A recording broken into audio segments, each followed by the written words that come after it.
Yes, Red Zone TV kwali webale kubanga okyagoberera yonna gy'osinzira okubanga gy'otulabira mu mawulire g'ensembe y'okuwa ankuwadde amawulire abakungu okuva mu kibiina kya NRM batudde ne bakola olukuŋŋaana lwabwe era ne bawakanya ebibadde biva mu kalulu ak'e Kawempe nga bino bye byalangiridde omubaka amanyiddwa nga Kanso Elias Rwibaze Nalukoola mu kalulu akagenze maaso akaabaddemu ebintu eby'amaanyi ennyo. Kakati wetwogerera Secretary General w'ekibiina kya NUP ayanukudde abakulu bano era ayanukudde abamu ku bakoze statement zino ne mukama waabwe General Yoweri Kaguta Museveni n'abategeeza nti si ffe abakulira JET oba JAT abasajja be mwadiployinga, si ffe abaavaako kuba ballot boxes n'okuzitaganjula akalulu kaleme kgenda mu maaso okubeera nga kabalibwa. Ebigambo bingi nnyo byayogedde nga bw'ogenda okuwulira mu katambi kengenda okuba nga nkuwa mukutu gwa Red Zone TV webale kubanga okyagoberera yonna gy'osinzira okuba nga gy'otulabira kyokola kya mutawaana nnyo atandaba kubanga osubscribinga kikole tubeere nga ate tutambula ffenna. Abakulu bano bakedde ku makya g'olunaku olwaleero ne bategeeza nti bawakanya ne se kuwakanya yenna ebintu ebyavudde mu kulonda nti era bategeka n'okugenda mu kkooti okulaba nga bafuna okuddamu okubala akalulu kano sinakindi okubeera nga akalulu kaddibwamu. Kakati Secretary General ow'ekibiina ekya National Unity Platform omusajja eyayyeewo omubiri ennyo eyataddewo amaanyi gonna okulaba nga akalulu tekabbibwa wetwogerera avuddeyo najja n'ayanukula mu bigambo bye njagala owulire gwatuwuliriza. Njagala kutegeeza sooka subscribinga atana subscribinga tubeere nga ate tutambula ffenna. David Lubongoya Secretary General w'ekibiina ekya National Unity Platform omusajja eyakoze nnyo obutaweera mu kalulu ako nga yalondoola ngera yatambudde gombolola ku bombolola polling station ku polling station okwetoloola Kawempe North constituency yonna okulaba nga asekiwalinga obuwanguzi bwa Kanso Elias Rwibaze Nalukoola n'ekibiina ekya National Unity Platform.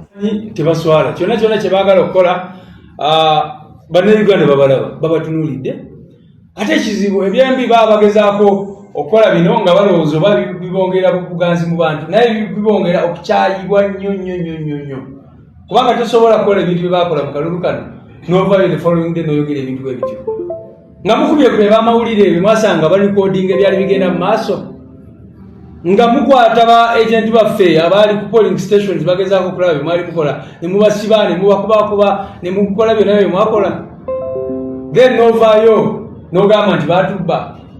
So tubakyalenyeyo mugende mu kooti twesangeyo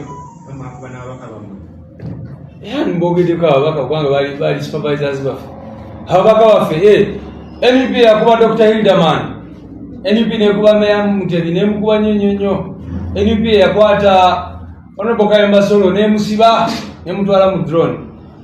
Naye bino tebitwewuunyisa mujjukira wano JAT juzi bwe yali ekuba abantu temwawulira regime officials nga bagamba nti bajat NUP yebemployinga temwabalaba abantu abatalina nsonyi abatakyaswala. So kyanaku nnyo nti batuuse ku level eyo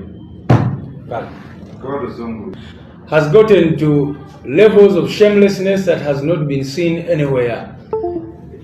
I just wonder why General Museveni at his age has chosen to become this. Because you saw Richard Dodong, the Secretary General of NRM, had conceded and clearly said that they lost the election because they have failed to deliver services to the people of Uganda, like they have failed even other places. But what we saw is that the regime, after meeting yesterday and General Museveni telling them what they told them as some MPs reported, then now, today morning, you saw the same Todong who was conceding the other day and talking about the problems they have, coming in now to read a funny statement, I don't know from where, now claiming that NUP rigged. It is the same Museveni who recently said that NRM rigged by 1 million votes in the last election, which challenged him to an audit, because we still have our DR forms from that election, many of which show how they changed them and gave Museveni so many votes and all that. We challenged him, our president wrote to him, but as you all know, he has never responded. So it is a shame that this is what they are doing. Is it NUP that abducted its supervisors and took them away in drones? Is it NUP which abducted the members of parliament who were deployed as supervisors and beat them up like you saw yesterday? Is it NUP which abducted and beat up Meya Mutebi? Is it NUP which abducted and beat up journalists? Those that are still stuck in hospitals the way you see them. Is it NUP which commandeered goons who came under the command of Balama and Misa Kabanda, Museveni's ministers, to beat up everybody, destroy the voting materials?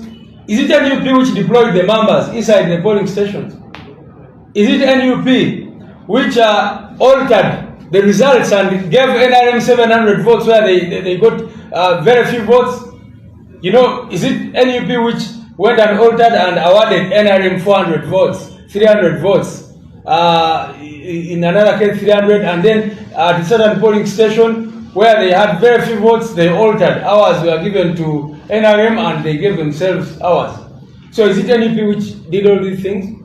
Anyway, we are very happy that they have said they are going to court, and we want to meet them in court. We challenge you to go to court, Lodong and NRM, because that will give us an opportunity to also present our evidence of what you did here in this particular election.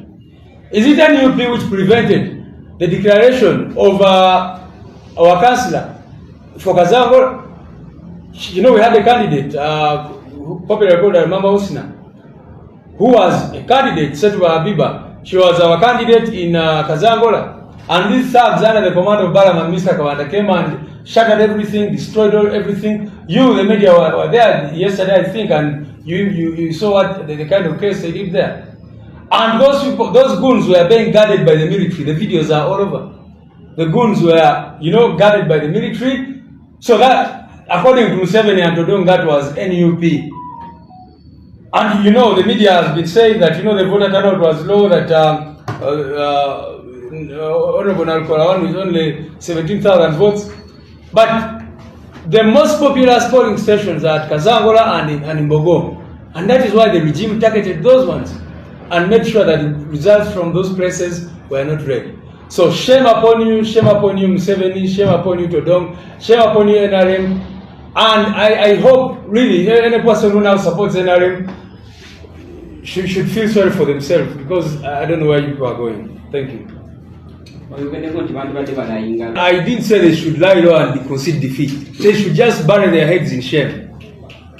What the NRM should have done after all they did, and we still beat them, after beating up journalists, arresting our people, ballot staffing, commandeering RDCs. You saw RDCs who came and took over polling stations and started beating up everybody, trying to, you know, ballot stuff and all that. So I would expect the regime, after losing that election terribly, the best they should have done is to lie like an envelope, like the late Mzee Tamale Mirundi used to advise them, and bury their heads in shame and go back and figure out what to do. Because every Ugandan should be worried of our country, where you have a leader who should be the fountain of honor, even when he's in that office illegitimately. But he should be the fountain of honor, he should be respecting that office. But he has the audacity, after doing all the chaos. Assalamu alaikum wa rahmatullahi wa barakatuh. Amanya n'eddoboozi Aji Abudu omusomi w'eddwa. Nkola ku nsonga ez'enjawulo, emirimu nga gikutataganyeko, ebyenfuna byo nga bidobonkanye, ne oba oli bweru wa ggwanga emirimu gya kucankalanako. Jangu kusomere ku ddwa okuvudda nedda eddwa zaabaawo, eddwa zisomibwa, omuntu n'otereezebwa mu mbeera yonna ebadde ekwesibyeko akanyaaga. Nina ekyoto kye nsobola okukumira wadde oli bweru wa ggwanga nga toli kumpi wano, n'ofuna omukisa ogwo nawe n'osomerwako ku ddwa nga nkuteddeko n'akabaani. Allah ajja kusaasira, ajja kwanukula. Kuba ku namba yange y'essimu 0752 44 71 56 ne ku WhatsApp kwendi mpereza obubaka sobole okuyamba. Assalamu alaikum wa rahmatullahi wa barakatuh.